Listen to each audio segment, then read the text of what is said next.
Hey, all right, guys. Apologies again for shitty headset with the fucking light I can't turn off and the mic that I have to very carefully position to not pop into it constantly. But we're going to talk again about Colin Kaepernick. See, I want to read you a little bit of this Sports Broadcasting Nation article that's saying, this is the reason why nobody's hiring Colin Kaepernick because he's a social justice warrior retard with principles and shit.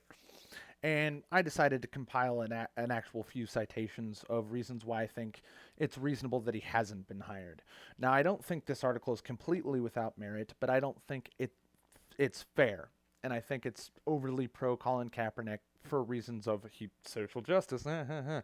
So let's get down to it. So one of the things that I think really stuck out is this article mentions that Kaepernick did not get signed, but Josh McCown, Brian Hoyer, Mark Sanchez, and Nick Foles got signed. Now Kaepernick, went to a Super Bowl. He's got an AFC championship. Those guys don't have the same kind of stats he does. Why'd they get hired?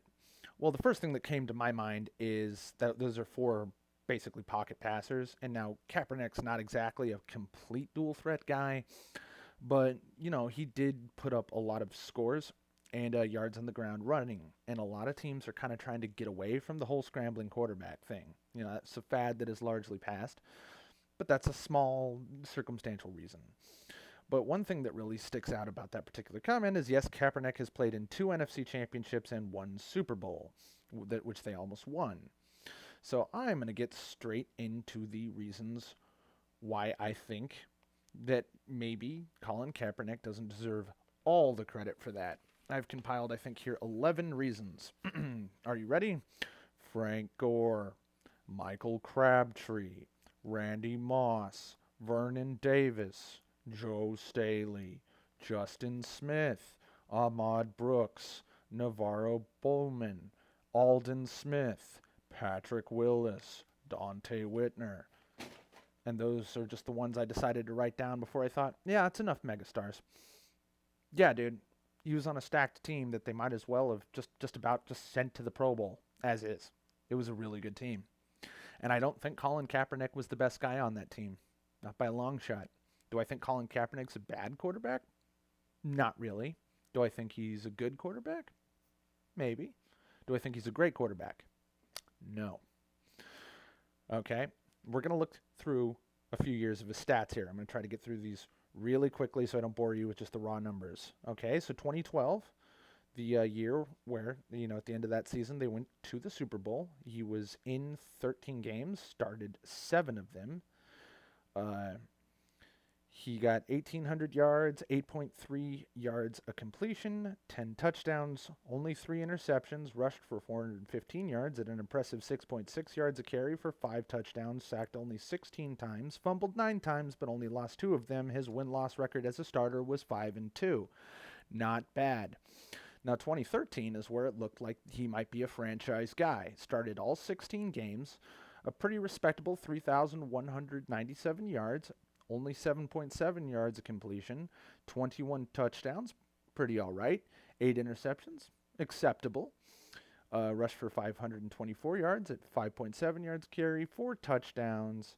He was sacked 39 times, though. Fumbled 6 times, lost 4, but he went 12-4. That's not bad. Now, 2014 is where things start to turn downhill. Started all 16 games again, passed for a few hundred more yards at 3,369 yards, but at only 7 yards of completion, 19 touchdowns, not that great, 10 interceptions, getting on the bad side of things.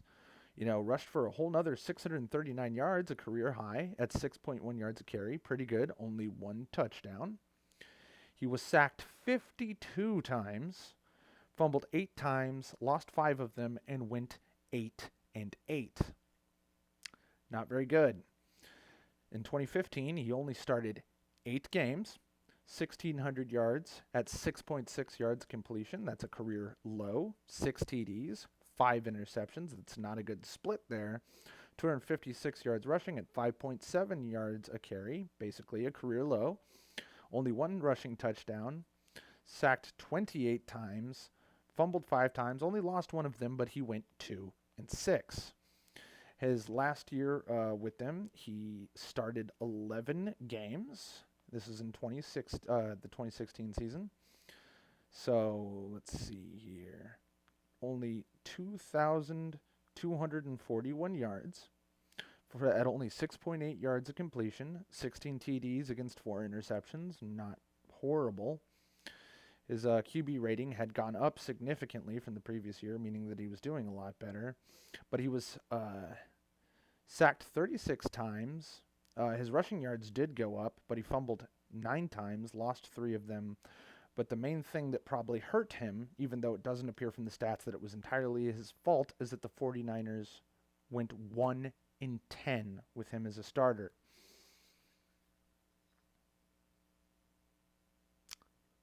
These are reasons to try somebody else, okay? Now, I'm not saying the social justice thing has nothing to do with it. I think it does have something to do with it. But to think that he is the hottest free agent out there, or that necessarily that everybody should want him, even if his play style in the coaching schemes that he previously played under may have nothing to do with a potential team that should hire him. You know, most people who are very successful don't go for the guy who won the Heisman when they draft a quarterback. They go for who's the best guy who fits our scheme, okay? And that means that's a major disqualifier. So a lot of times the best quarterback is not the first quarterback taken. You know, the best quarterbacks often go 3rd, 4th, 5th round. You know, that kind of shit. These things happen, all right? It's because nobody wants them for the thing. And oftentimes college football, the guy who wins the Heisman is the guy who's the fast, speedy scrambler who managed to not get hurt in college. And then sometimes they get into the pros and they pull an RG3 and get the shit kicked out of them because they're playing against the best defensive players of the years they were drafted most of the time. The guys who were all award winners are all coming at you, and they're going to fuck your whole life up. And if you get injured, you fuck your team, you know? So maybe we don't want scramblers, you know, that kind of thing. It's more complicated than this website, which is a sports writing website, neglected to mention any of this. It's just, oh, you know what? Okay, assume he's not a social justice. It's not because he's a social justice warrior. Well, maybe it's because he does too much work for charity. Who said that? They didn't quote anybody for that line. It was just, oh, maybe he does too much work for charity. Meanwhile, the people that they had quote on his charity work says, Chip Kelly from the 49ers was like, what are you talking about? His fucking charity work never affected the team. Like, what the fuck are you talking about?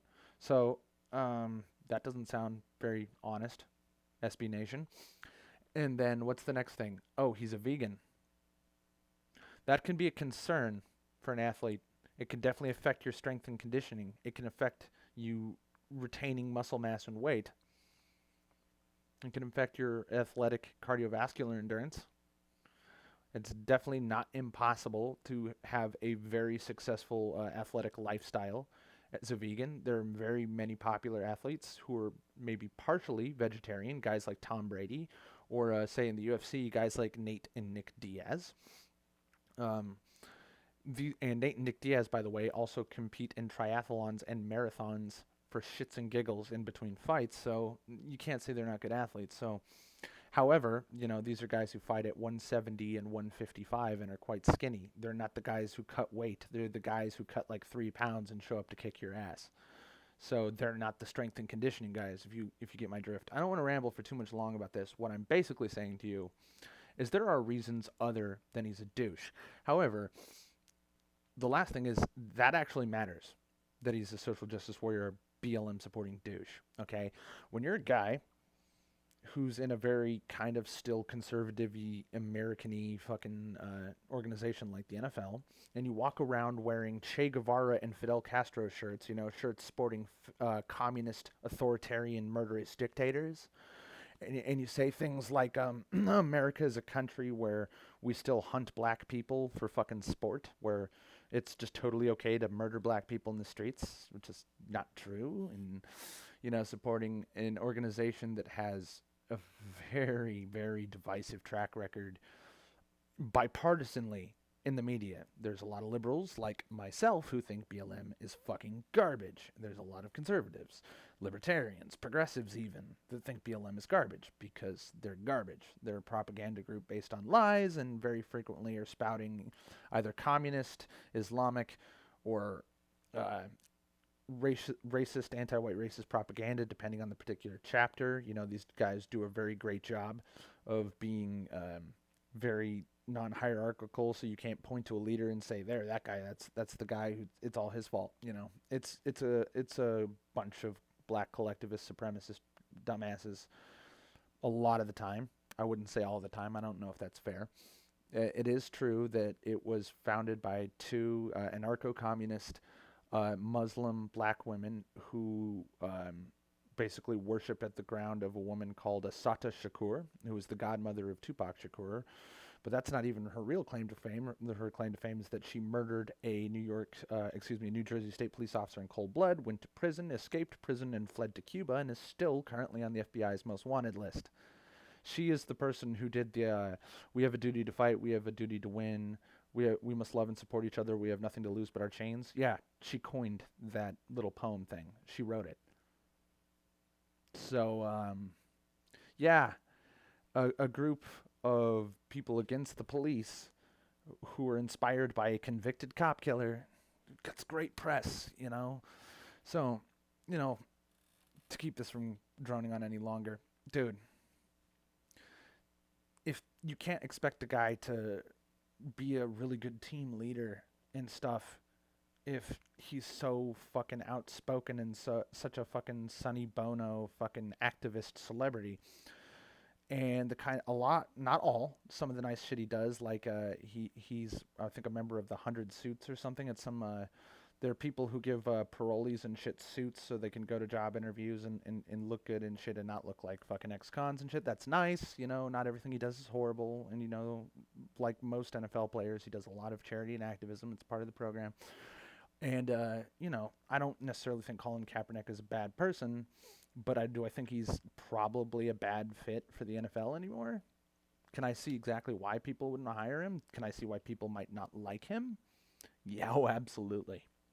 Okay, I definitely don't know him as a person, but I do know he is a white passing mulatto uh, who grew out his afro to look black. He was raised by two white parents in an upper middle class home, adopted, and had a full ride to college and is worth more than $20 million. I don't think he has much black street cred, to be honest with you, either. If I was a black person, I'd petition to revoke his black card.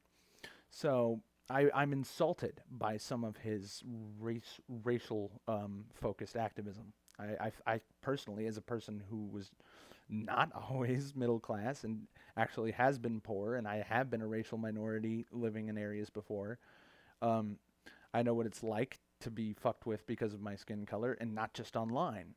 All right, where I'm fucked with it constantly, but that's to be expected from social justice warriors. I know what it's like to be fucked, you know, with it for in real life. I've said it before, but there's a reason why I don't have this tooth here. Wasn't a black person, it was a Mexican, but that's neither here nor there. The thing is, it's more than what SB Nation says. What are you gonna do? Thanks for watching.